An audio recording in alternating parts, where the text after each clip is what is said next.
Battle of Hormuz is just entering a new phase. U.S. agrees to end blockade. The United States has agreed to end its naval blockade around the Strait of Hormuz as part of the emerging ceasefire framework with Iran. The move marks a major shift from military confrontation toward diplomacy. While warships had been enforcing restrictions and protecting shipping routes during the conflict, the focus is now moving to negotiations and long-term security arrangements. Does this mean the war is over? Not exactly. The ceasefire may have stopped active hostilities, but many of the issues behind the crisis remain unresolved. Disagreements over sanctions, Iran's nuclear program, and regional security are still on the table. What has ended is the immediate military escalation. What begins now is a complex diplomatic process that could take months to fully unfold. However, the reopening of Hormuz does not automatically mean water business will return to normal. Commercial vessels and oil tankers may begin returning to the route, but shipping companies will continue assessing security risks. Insurance premiums remain elevated, and operators are expected to move cautiously. Traffic could increase quickly, but a full return to pre-war levels may take time. Will Iran charge tolls? One of the biggest unanswered questions is whether Iran will collect fees from ships passing through the strait. President Donald Trump has publicly insisted that Hormuz must remain open to unrestricted shipping with no tolls. Iran, however, maintains that it should play a role in managing transit and security in the waterway. So far, no final agreement has been publicly announced on this issue. Who really control Hormuz?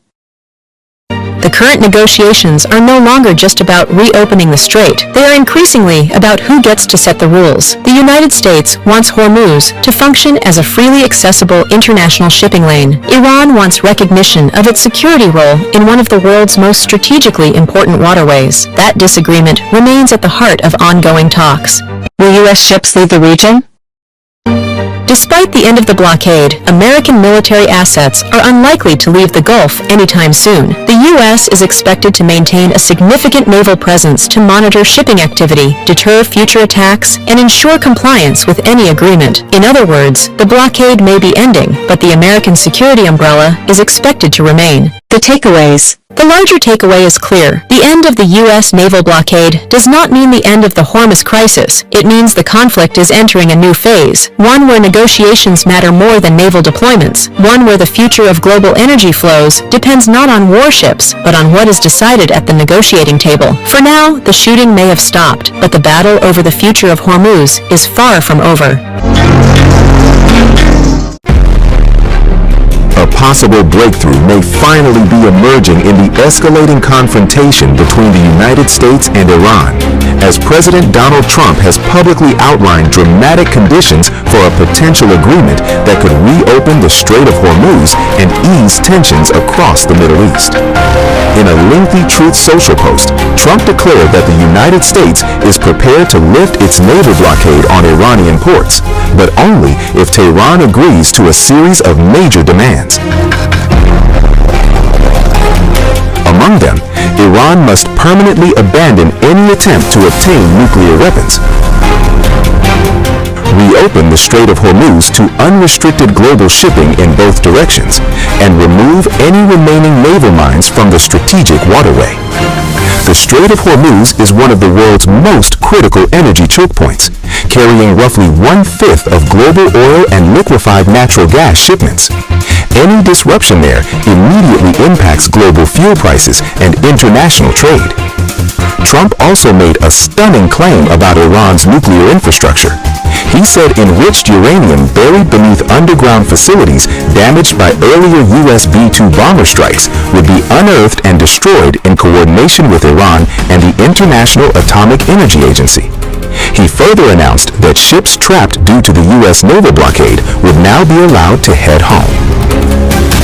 But despite growing speculation about a peace deal, Vice President J.D. Vance has cautioned that negotiations are still incomplete. According to Vance, the U.S. and Iran remain divided over several key issues, especially Iran's uranium enrichment program. He admitted negotiators are still debating important language in the proposed agreement. Like, Iran rebuffed U.S. peace proposal by saying barbaric aggressors need not worry about Iran's welfare. Very apt reply.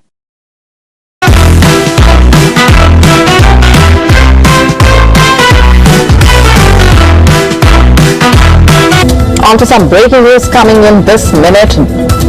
According to a report by Axios, US and Iranian negotiators have reached an agreement on a 60-day MOU to extend the ceasefire and launch negotiations on Iran's nuclear program. But President Trump reportedly is yet to give it his final approval. US officials also saying the deal terms were mostly agreed upon, but both sides still need to get approval from the senior leadership. However, Iran has not confirmed anything yet. According to the Axios report, the US negotiators briefed Trump on the details of the final deal, but he did not immediately sign off.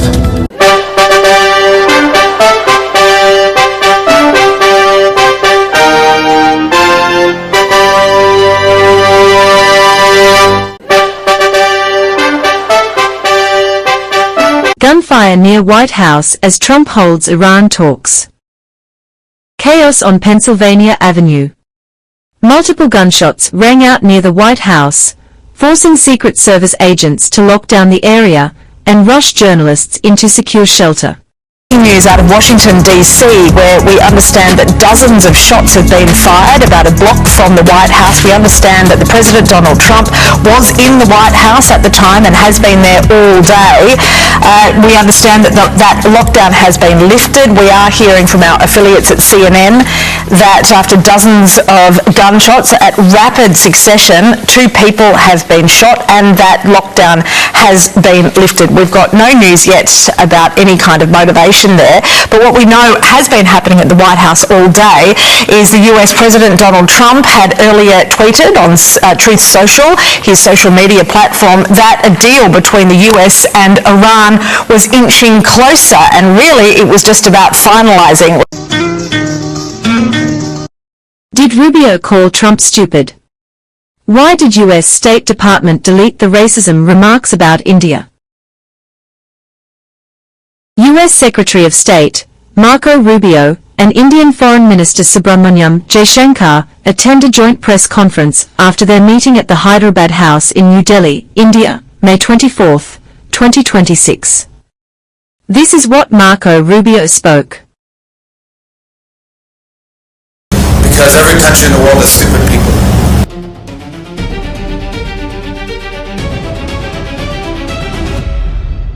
Seriously about the comments. Look, I'm sure that there are people that have made comments online and other places, because every country in the world has stupid people. I'm sure there's stupid people here, there's stupid people in the United States that make dumb comments all the time.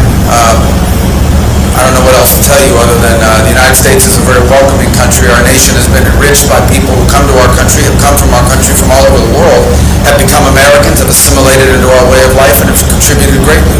So, that's all I can comment on that in regards to your point. Trump hails his mental sharpness. At a campaign-style event in New York, Donald Trump defended his intelligence and mental sharpness. I don't mind being called a brilliant total tyrant dictator.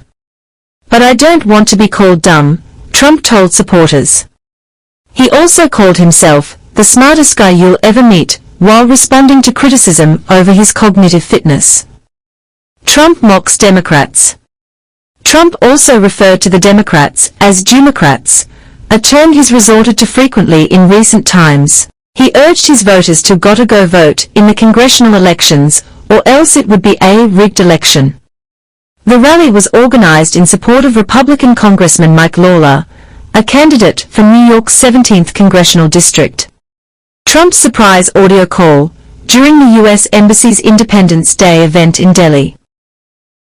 Donald Trump made a surprise audio call during the U.S. Embassy's Independence Day event in Delhi. The U.S. President said, "I love the Prime Minister," called Narendra Modi great friend and himself a big fan. Trump also said India could count on me 100% if it ever needed help, and praised the growing India-US partnership. Marco Rubio praised India-US ties, saying the two countries shared so many values and so many common interests. He also praised EAM S. Jaishankar, calling him a truly wise gentleman, whom he deeply respected. Meanwhile, asked about racist comments targeting Indian Americans, Rubio said, "Stupid people exist everywhere, and added that his own parents had migrated to US from Cuba. Rubio gives India-US ties a fresh spark with Trump's invite for PM Modi. US Secretary of State Marco Rubio, on behalf of President Donald Trump, invited Prime Minister Narendra Modi to visit the White House. The invitation renewed discussions around Washington-New Delhi ties amid lingering trade-related tensions. U.S. Ambassador to India Sergio Gore said the discussions in New Delhi were productive and focused on security, trade and critical technologies. Rubio said the India-U.S. relationship remains central to Washington's Indo-Pacific strategy and regional priorities. He described the personal rapport between Prime Minister Modi and President Trump as an important factor in bilateral engagement. Rubio also highlighted the Quad grouping as a key platform for cooperation in maintaining a free and open Indo-Pacific. U.S. Secretary of State Marco Rubio has invited PM Narendra Modi to visit the White House on behalf of U.S. President Donald Trump, says U.S. Ambassador to India Sergio Gore. The invitation followed a high-level meeting between PM Modi and Rubio during the U.S. Secretary of State's India visit. Discussions focused on expanding cooperation in security, trade, defense and critical technologies. Sergio Gore described India as a vital partner for the United States and highlighted the growing importance of the India-US strategic relationship in maintaining a free and open Indo-Pacific region. Rubio's India visit has drawn major global attention, with both countries expected to deepen collaboration across economic, diplomatic, and geopolitical fronts under the Trump administration. Like Jeff Bezos' Blue Origin rocket exploded at launch in Florida. Terrible. Blue Origin rocket explodes into huge fireball in botched test by Jeff Bezos' company.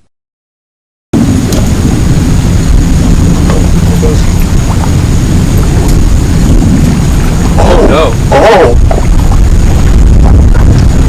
Oh wow. Oh god. We just nuked the pad.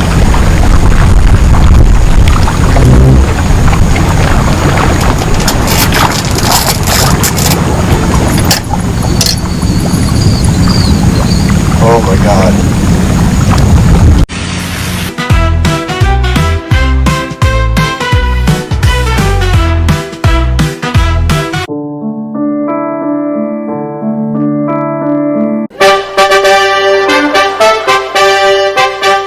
Viral blonde buffalo pulled from Eid's sacrifice at final hour.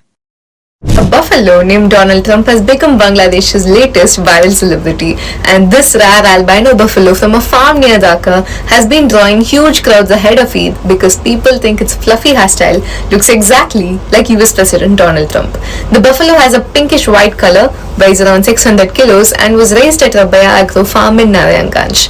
Its owner says the name started as a joke by his younger brother, but once videos hit social media, the animal went massively viral across Bangladesh. People started visiting the farm just to see it, take selfies and post videos online. The buffalo was sold for Eid sacrifice with an original price for around 3.3 lakh Bangladeshi taka and after a small discount at 3.25 lakhs. The buyer says his family usually buys goats or cows, but this time they wanted something unique. But not everyone is happy.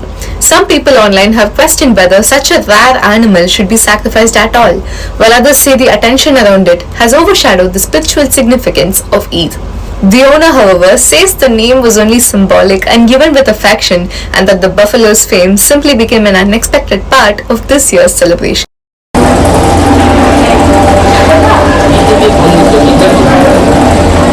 আমার অনুভূতি কি, আমি তো এটা কিনছি আরো 2 মাস আগে, তো পুরোপুরি কিনা ছিল এটা আল্লাহকে সন্তুষ্ট করার ইচ্ছায়, মানে আল্লাহর রাস্তায় কুরবান দেওয়ার জন্য।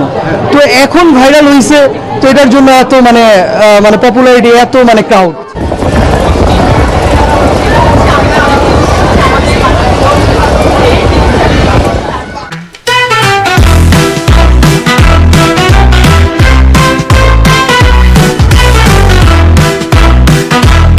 Iran's Mojtaba Khamenei warned Judah's bases will have no safe haven in region. Iran's Supreme Leader Mojtaba Khamenei issued a sharp warning to the United States, declaring that American military bases would no longer find a safe haven in West Asia and the Gulf region. Ayatollah Mojtaba Khamenei says Gulf powers will no longer be a shield for American military bases and the U.S. will no longer have a safe haven in the region. The remarks come amid rising tensions over Iran, the Strait of Hormuz, and ongoing U.S. military presence in the region. Khamenei made the comments on his Telegram channel on Tuesday. The statement comes as Tehran and Washington discuss a framework to end their 3-month-old war. Khamenei also called for greater unity among Islamic nations as fears of wider regional escalation continue growing.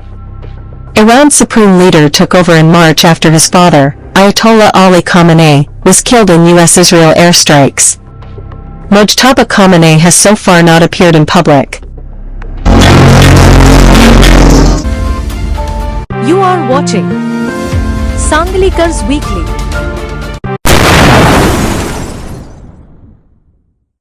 Attack targets train carrying military personnel. 24 killed.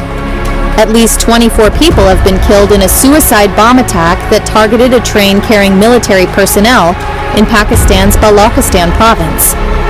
The blast caused multiple train coaches to derail and catch fire, leaving dozens injured and several in critical condition. Emergency teams rushed to the site as authorities launched an investigation into the deadly attack. A bomb blast on a train in Pakistan killed 24. You reap what you sow. But Pakistan is signing a $1.3 million contract with a U.S. lobbying firm for image building. Our security affairs editor, CNN News 18 has accessed what is being described as a major diplomatic and lobbying agreement signed between Pakistan's embassy in Washington and a US-based lobbying firm, raising serious questions about Islamabad's latest strategy to rebuild its image and influence in the United States. Now, according to documents accessed by CNN News 18, and we have the copy, we're putting it out there, the Pakistan embassy signed a 2-year agreement with Irvin Grave Strategy Group LLC effective the 1st of May at a reported cost of $50,000 per month. The agreement was signed by Tom Graves, CEO of the lobbying firm, and Pakistan's ambassador to the United States, Rizwan Saeed Sheikh. The contract reportedly outlines an extensive lobbying and narrative management strategy aimed at repositioning Pakistan as a reliable US trade, investment and counter-terrorism partner. The firm has allegedly been tasked with arranging meetings with the White House and Pentagon officials, influencing members of the US Congress and key committees, coordinating visits of American lawmakers to Pakistan, and promoting pro-Pakistan narratives through media engagement and policy discussions in Washington.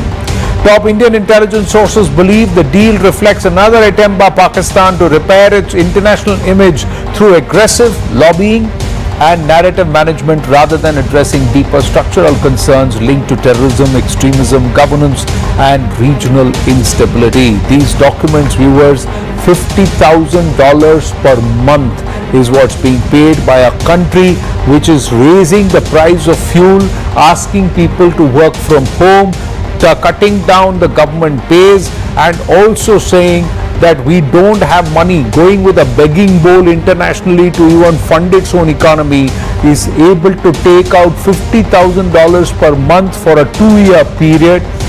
That means you can understand $600,000 per annum, and further, if you were to take that further, it is coming to about $1.2 million over 2 years for a lobbying firm for it to be able to lobby more aggressively in the US and correct its own image.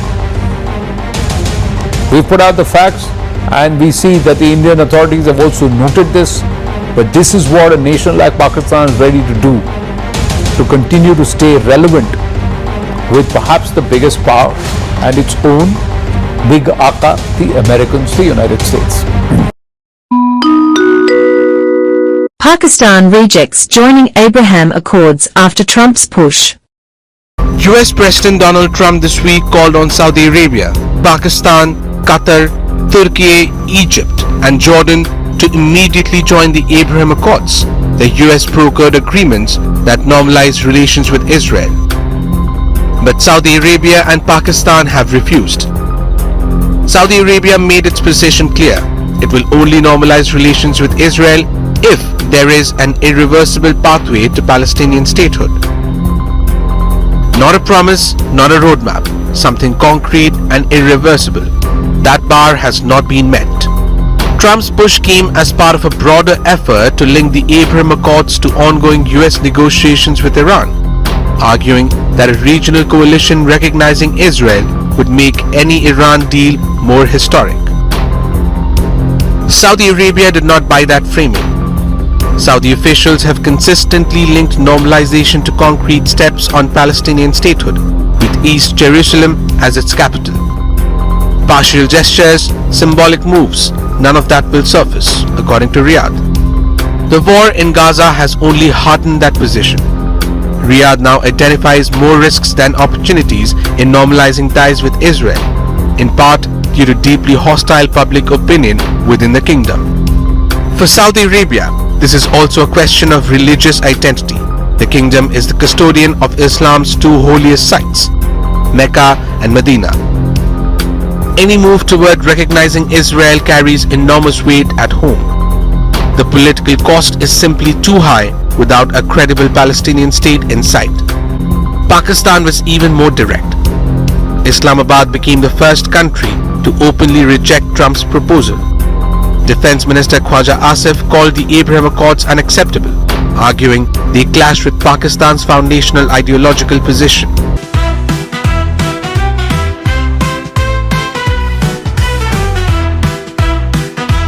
And China is sending astronauts on its space mission. China launched its Shenzhou 23 crewed spaceship on Sunday.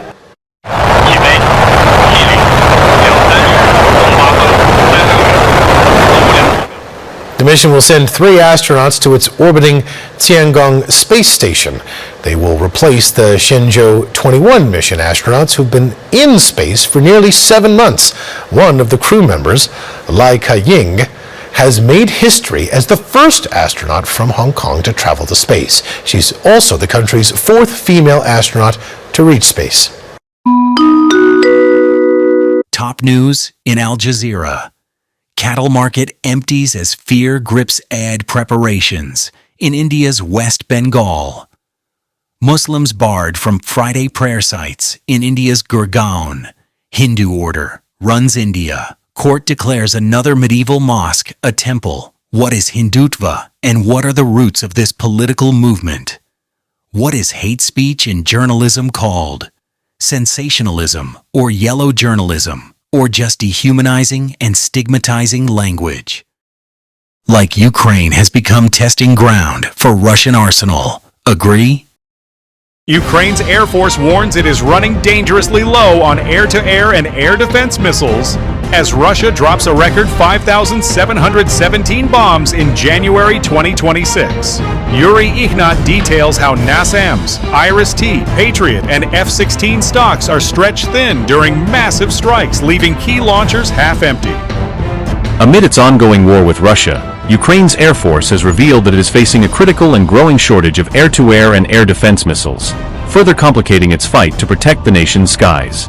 Many of Ukraine's air defense systems, which form the backbone of its aerial protection network, are reportedly running low or have even been left entirely without missiles due to severe supply shortages. This revelation was made public on February 2nd by Yuri Ignat, who serves as the head of the communications department of Ukraine's Air Force and has been the primary voice explaining its operational challenges. Speaking in an interview with RBC Ukraine, Ignat emphasized that President Volodymyr Zelensky has repeatedly warned allies and international partners about the country's dangerous lack of available missiles.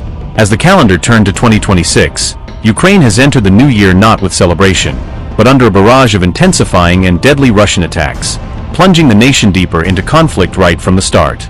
According to the latest analysis from the respected Ukrainian defense outlet Militarny, Russian forces dramatically ramped up their airstrikes, dropping 26% more bombs in January than they did throughout December 2025, a clear sign of escalating aggression. These 5,717 air bombs dropped in January alone represent Russia's highest monthly total since the full-scale invasion began nearly 4 years ago, underscoring the relentless pressure on Ukrainian defenses, as confirmed by multiple reports. Analysis of the wars in progress. Margaret, because all of us at CBS News rely on your deep sourcing in all the diplomatic regions of the world, particularly the Middle East. What is your sense of where things are? I think you nailed it in the open. There is no decision. No, I mean, I have been talking to many of our allies in the region who privately are so frustrated here that the president hasn't closed a deal or made a decision, and that in fact he has been revising his own proposals. So it's not necessarily a negotiation with Iran, sometimes it's a negotiation with himself, and that is frustrating the mediators because there are folks in between passing these notes here back and forth. The U.S. isn't in direct contact, right? You've got the Pakistanis, you've got the Qataris, you've got other allies in the region who are worried that a renewed conflict will directly impact their neighborhood. President Zelensky spoke in English directly to the American people for a reason. He wrote a letter this week to the President of the United States and to the United States Congress pressing for anti-missile technology, these Patriots, which are in short supply and high demand because of the war with Iran, but his country needs them right now because the capital of Kyiv has come under intense assault. Last weekend, the most significant aerial campaign since the war began, and he says that the U.S. and European allies told him they're about to get hit again. It's not just going to be drones on the capital, it's going to be cruise missiles, ballistic missiles, and he argues that's Vladimir Putin's only strategic advantage right now, those missiles, and he needs a way to take them out of the sky. Even with the Europeans foot in the bill, it's America that produces these things, and our defense industrial base just can't make them quick enough right now. So he's really pleading here for some immediate help and arguing to President Trump that the best way to get Vladimir Putin to peace is by giving him a way to defend his capital. And I want to play for you some of what he shared because, Major, it is so significant that it's not just Ukraine. Russia seems to be testing NATO's defenses, as we saw with that Russian drone that crossed into Romanian airspace overnight and fell in a building there. Also, reports of a Russian drone hitting a Turkish cargo ship. That matters because those are NATO members. Take a listen. You are watching Sanglikar's Weekly. Like Taiwan nudged India to become world's 5th largest stock market. Taiwan has just overtaken India in stock market value, mainly thanks to a breakneck rally in the world's largest chipmaker, TSMC. With a value of $4.95 trillion as of Monday, Taiwan's stock market is now 5th largest in the world. It's behind only the US, mainland China, Japan, and Hong Kong. Meanwhile, India's value has dropped to $4.92 trillion. Fierce optimism for AI is helping Taiwanese stocks overcome concerns over high energy costs. On the other hand, higher oil prices are a bane for the Indian economy that is already suffering from slower corporate profit growth and a dearth of companies linked to the AI trade. Taiwan's ascent in global stocks rankings is largely driven by TSMC, which now accounts for more than 42% of the benchmark TAIEX index. TSMC's shares have surged about 49% this year, driven by the AI boom where it holds a dominant position in chip making. New regulations are also in TSMC's favor. Local funds can now invest more of their assets in a single stock that weighs at least 10% in the TAIEX index, a criterion only TSMC currently meets. The previous limit put a cap to the gains local funds could reap from TSMC's surge, unlike foreign ones. JP Morgan says that change alone may help TSMC lure in inflows of more than $6 billion, a further boost to the island's stock market. India's crown as the world's 5th largest stock market is officially under siege. For years, the last street was the undisputed darling of the emerging markets. But right now, a massive global capital rotation has pushed India right out of the top global 5. The challenger? Well, it's Taiwan. A nation with a population smaller than Delhi has officially leapfrogged our market value, climbing to $4.95 trillion. This isn't just a temporary market dip. This is a brutal wake-up call about where the global money wants to play. Why is India's position suddenly so fragile? Because global investors are chasing one thing: artificial intelligence. Taiwan's entire market is hyper-concentrated around tech hardware and chip giants like TSMC. India's diversified market, while structurally very robust, simply doesn't offer a direct AI equivalent. This tech gap is triggering a mechanical bleed. As foreign portfolio investors pull billions out of the domestic equities, India's weight in critical passive benchmarks like the MSCI index is shrinking. Automated global funds are literally forced to trim Indian stocks to fund the AI hardware boom. Compounding the threat are macro headwinds. While tech manufacturing hubs stay insulated by the global chip demand, energy-dependent economies like India are getting hit hard by the geopolitical volatility and soaring oil prices driven by the conflict in Iran. So is losing the top 5 tag a temporary valuation anomaly or a permanent warning for India that needs a deep tech pivot? Like Greece is losing mountain snow at such pace that it has created water scarcity. We're on Mount Parnassos, long known as a favorite Greek winter playground. Snow's probably not the first thing that comes to mind when you think about Greece, but high above its beaches and islands, snow in the mountains is very important. It acts like a natural water store. As snow slowly melts, it provides water for people, farms, and nature during the long, hot summer months. But a new study shows something worrying. Snow on Greece's mountains has fallen by nearly 60% over the last 40 years. Like Kenyan cops arrested 8 female students in connection with arson, rioting, and fire that killed 16 in a boarding school. Shocking. Authorities in Kenya have arrested 8 students on suspicion of arson after a fire killed 16 young girls at a boarding school in the Rift Valley town of Gilgil. It's about 120 kilometers northwest of the capital, Nairobi. More than 70 other children were injured as they fled. Some survivors say the time taken to break down a locked dormitory door slowed their escape. The Directorate of Criminal Investigation says the 8 students are being questioned as persons of interest as inquiries continue into the blaze. This is a classic case of arsonry in high school in Kenya. It's happened many times in the past. Most recently in 2024 when a boys' school burned, killing 21 boys. But further back in 2001 when around 67 boys died of a similar arson attack far from here. But ministry officials on the spot again, why was this school operating with students, overcrowded dormitories as well, according to the Ministry of Education, without any supervision from the ministry? And Albert Manifold, CEO of British oil giant British Petroleum, was sacked for bullying. Presently, it is Bull Festival on the Lal Street in Mumbai. BP removed Chair Albert Manifold with immediate effect on Tuesday. The oil giant cited governance standards, oversight and conduct issues. The move comes just months after Manifold's appointment to oversee a strategy revamp. And his sudden departure follows scandal and repeated leadership changes at BP, with 5 CEOs since 2020. A former BP CEO, Bernard Looney, was fired less than 3 years ago after lying to the board about personal relationships with colleagues. And his successor, Murray Auchincloss, left abruptly in December, without a reason being announced.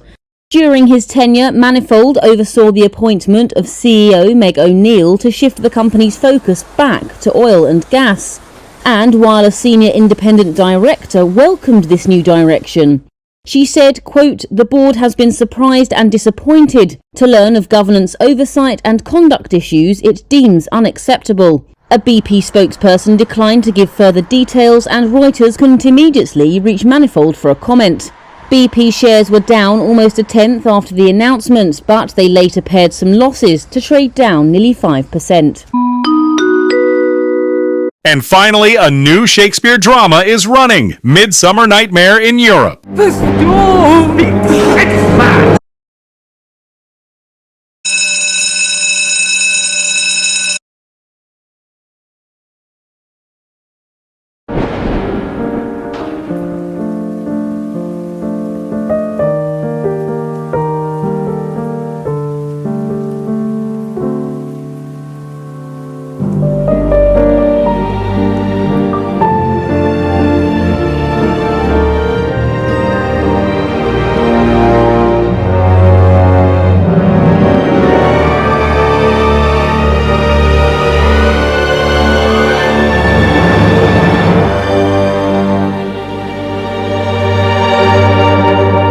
Lazy Bee, May 30th, 2026.